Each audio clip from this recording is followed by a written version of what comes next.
So dito malalaman talaga natin mga kuys kung sira na ba talaga yung ating battery. So nakita naman natin mga kuys, oh. Diba? Need replace. Yung health ng battery is 9% na lang.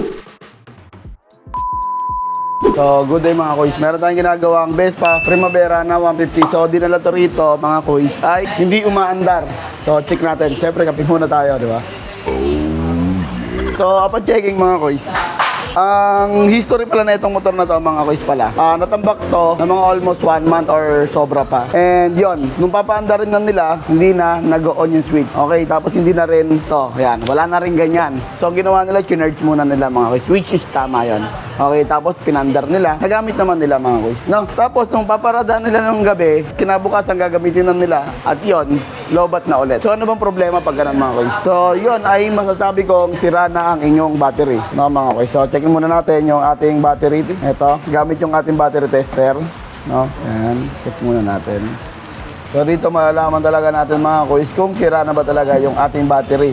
So, nakita naman natin mga kuys, oh. Diba?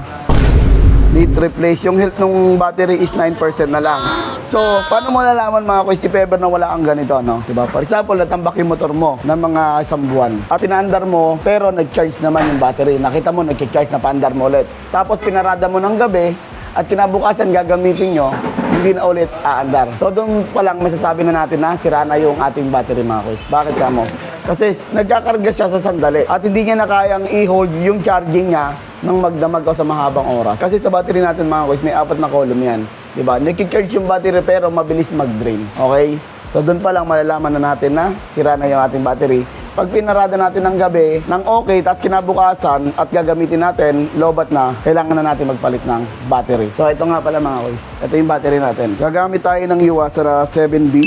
Ayan. So activate muna natin mga kuys para makakuha natin yung tamang lifespan na itong battery na ito. So pag-activate, marami na nakakalam na ito mga kuys. So kailangan lang natin, lagay na ito, yung acid.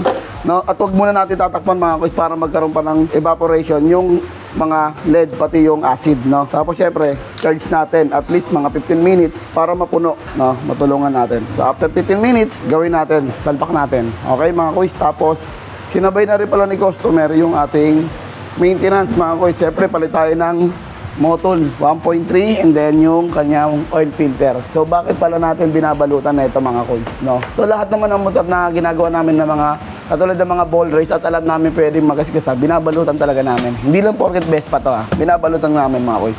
Kasi minsan mga nangyayari, katulad na ito, ayan, may mga ganito. Umiikot tayo sa motor, minsan nagagasgas. So iniingatan natin yung mga lahat ng mga motor na ginagawa natin dito na.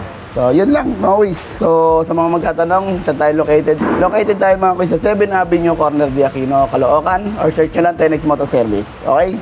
So, bubuhin nyo lang natin to after natin ma-activate and then salin itong mga oil. Okay? At sila po. Maraming salamat. God bless and ride safe.